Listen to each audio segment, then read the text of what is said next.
আজকে আমরা ক্লাস 7-এর 12 নম্বর অধ্যায় বীজগাণিতিক সূত্রাবলীর কিছু গুরুত্বপূর্ণ অঙ্ক আজকে আমরা করব।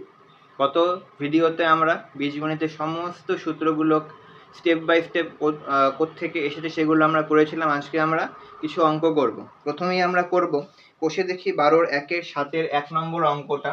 এটা বলেছে আমাদেরকে সরলীকরণ করতে, অর্থাৎ এটাকে আমরা সিম্পলিফাই করে সুন্দর আকারে নিয়ে আসবো। তাহলে অঙ্কটার মধ্যে আমরা কি দেখতে পাচ্ছি, এটা হচ্ছে একটা a, এই 2q - 3z টা হচ্ছে a, এটা হচ্ছে একটা a square minus 2 * 2q - 3z মানে কি 2a * q - 3z মানে কি b, অর্থাৎ এটা কি ফর্মে আছে, a square minus 2ab plus b square ফর্মে আছে। তাহলে আমরা কি লিখতে পারি এটাকে, a minus b whole square. তাহলে লিখি আমরা, তাহলে প্রথমে আমরা সেকেন্ড ব্র্যাকেট দিয়ে লিখলাম 2q মাইনাস 3z, যেহেতু এখানে মাইনাস তার মানে এটা কি মাইনাসের ফর্মুলা, তাহলে মাইনাস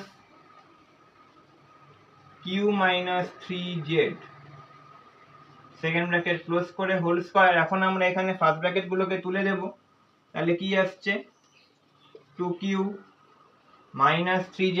আমরা কি বলেছিলাম আগের দিন, যে মাইনাস থাকলে ব্র্যাকেটে পারে তখন ব্র্যাকেট গুলোকে তুলে দিলে বিপরীত চিহ্ন বসবে, তাহলে কিউটা হয়ে যাবে কি মাইনাস কিউ আর এটা হয়ে যাবে প্লাস 3z তার হোল স্কয়ার।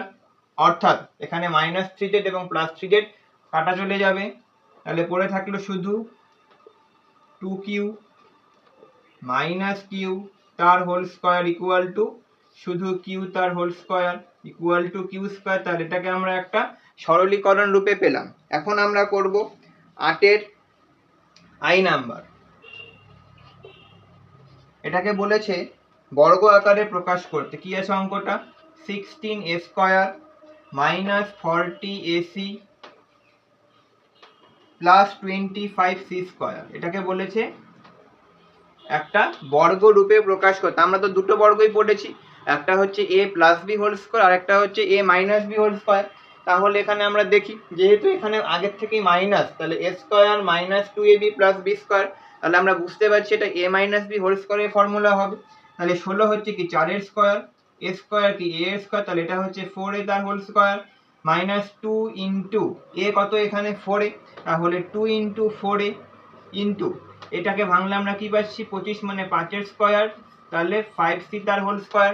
তাহলে এখানে হয়ে যাচ্ছে ইন্টু 5c, তাহলে আমরা পেয়ে গেলাম কি square minus 2 into a into b plus b square. তাহলে এটাকে আমরা লিখতে পারি কি a মাইনাস b তার হোল স্কয়ার, অর্থাৎ 4a মাইনাস 5c তার হোল স্কয়ার। তাহলে এটাকে আমরা পেয়ে গেলাম একটা বর্গরূপে। এখন আমরা একটা অঙ্ক করব, সেটা হচ্ছে 9 নম্বরের অঙ্ক। এখানে বলেছে সেটাকে প্রত্যেকটা যে পি কিউ এবং আর এর এখানে মান বসাতে। তাহলে অঙ্কটাকে আমরা তুলি, এটা হচ্ছে 9-এর IV। এখানে অঙ্কটা বলা আছে P square Q square plus 10pqr plus 25r square, এটার একটা নির্দিষ্ট মান বের করতে বলেছে এবং সেই জন্য বলা আছে p equal to 2, q equal to -1, r equal to হচ্ছে 3। তাহলে এটাকে আমরা ভাঙার চেষ্টা করি। তাহলে প্রথমে এখানে লিখতে পারি কি পি স্কয়ার কিউ স্কয়ার মানে কি পি কিউ তার হোল স্কয়ার লিখতে পারি, প্লাস যেহেতু এটা আমরা যেহেতু বীজগণিতের অধ্যায় করছি, তার মানে এখানে কি এখানে সব অঙ্কই হোল স্কয়ার বা স্কয়ারে হবে, তাহলে আমাদের ধরতে হবে যে এটা হচ্ছে কি 2ab। তাহলে এখানে কি লিখব 2 ইন্টু এটা কি পি কিউ, তাহলে লিখবো এটাকে পি কিউ, এটা ফাঁকা রাখছি, প্লাস 25 কি 5 স্কয়ার, তাহলে আমরা লিখতে পারি 5r তার হোল স্কয়ার। তাহলে এখানে হবে ইন্টু 5r। তাহলে এখান থেকে আমরা কি বলতে পারি যে পিকিউটা হচ্ছে a আর 5rটা হচ্ছে b। তাহলে আমরা এখানে লিখতে পারি পিকিউ, আর এখানে যেহেতু প্লাস তাহলে এটাকে a প্লাস b হোল স্কয়ারের ফর্মুলা প্লাস r তার হোল স্কয়ার। তাহলে এখন আমরা পি কিউ এবং r এর পৃথক মানগুলো বসাবো। তাহলে p হচ্ছে এখানে 2 গুণন q এর মান হচ্ছে -1 প্লাস r এর মান হচ্ছে 3। তাহলে এই মানটা বসানোর উপরে তার স্কয়ার হবে। তাহলে এখান থেকে একটু ভুল হয়ে গেছে, সরি, এটা 5r হবে। তাহলে এখানে হচ্ছে 5 ইন্টু 3, একটু ভুলে গেছি। তাহলে এখানে 2 ইন্টু -1 করলে আমরা পাচ্ছি কি -2, প্লাস 5 ইন্টু 3 করলে আমরা পাচ্ছি 15, অর্থাৎ এটার স্কয়ার। তাহলে এখান থেকে আমরা কি বলতে পারি, -2 প্লাস 15, তাহলে 15 থেকে 2 বাদ দিলে হচ্ছে 13, তাহলে হবে 13 তার হোল স্কয়ার ইকুয়াল টু হচ্ছে 169। তাহলে এই অঙ্কটা আমাদের কমপ্লিট হয়ে গেল, 10 নম্বরের একটা অঙ্ক, 10-এর 2 নম্বর অঙ্কটা। এখানে আমাদেরকে বের করতে বলেছে 8xy x square plus y square এর মান কত, এটা আমাদেরকে বের করতে বলেছে, এবং সাথে দেওয়া আছে x plus y equal to 5 এবং x minus y equal to 1। তাহলে আমাদেরকে এখানে একবার x y এর মান বের করতে হবে, একবার x স্কয়ার প্লাস y স্কয়ারের মান বের করতে হবে, এবং আমরা জানি x স্কয়ার প্লাস y স্কয়ারের মান বের করতে গেলে x y এর মান জানা জরুরি। তাহলে আমরা প্রথমেই x y এর মানটাকে বের করি। তাহলে x y ইকুয়াল টু আমরা কি জানি, a b এর ফর্মুলাতে শিখে এসেছি, a প্লাস b বাই 2 তার whole square minus a minus b by 2 তার হোল স্কয়ার। তাহলে এখানে a আর b এর বদলে হবে x আর y। তাহলে আমরা লিখছি x মাইনাস y বাই 2 তার হোল স্কয়ার ইকুয়াল টু, তাহলে x প্লাস y এর মান হচ্ছে 5, তাহলে 5 বাই 2 তার হোল স্কয়ার মাইনাস 1 বাই 2 তার হোল স্কয়ার। এখান থেকে আমরা মান বসাবো, তাহলে 5 এর স্কয়ার করলে হচ্ছে 25 বাই 4, 2 এর স্কয়ার 4, মাইনাস 1 এর স্কয়ার 1 বাই 4।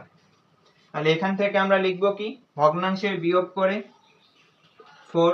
তাহলে যেহেতু হরের কোনো পরিবর্তন হয়নি, তাহলে লবেও কোনো পরিবর্তন হবে না। 25 মাইনাস 1 অর্থাৎ 24 বাই 4 ইকুয়াল টু আমরা বলতে পারি 6। তাহলে এখান থেকে আমরা x y এর মানটা পেয়ে গেলাম, সেটা হচ্ছে 6। এখন আমরা বের করব x স্কয়ার প্লাস y স্কয়ারের মানটা।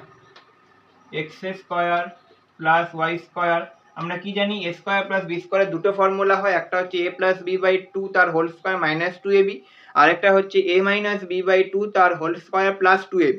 তাহলে আমরা এখানে যে কোনো একটা বসাবো, তাহলে লিখছি x প্লাস y তার হোল স্কয়ার মাইনাস 2xy।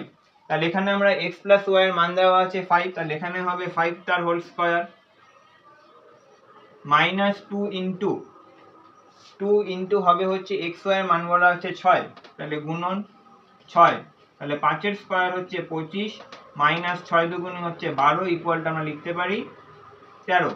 তাহলে x y এর মান আমরা পেয়ে গেলাম 6, x স্কয়ার প্লাস y স্কয়ারের মান পেয়ে গেলাম আমরা 13। তাহলে এখন আমার এখানে যেইটুকু তথ্য প্রয়োজন ছিল সেটুকু আমরা পেয়ে গেলাম। তাহলে এখন লিখি 8xy x square plus y square, তাহলে 8 গুণন x y এর মান হচ্ছে 6, x স্কয়ার প্লাস y স্কয়ারের মান হচ্ছে 13, তাহলে 6 8 48, এবং 48 কে 13 দিয়ে গুণ করলে হচ্ছে 48 + 480, আর 48 কে 3 দিয়ে গুণ করলে হচ্ছে 144। তাহলে 480 আর 100 তে হচ্ছে 580, ওদিকে 20 600 আর ওদিকে 24, তাহলে ইকুয়াল টু 624। তাহলে আমাদের অ্যান্সার চলে আসলো। তাহলে এই অঙ্কটা পুরোপুরি কমপ্লিট। এরকমই আরো দুটো অঙ্ক আছে, সেগুলো তোমরা নিজেরা করে নেবে।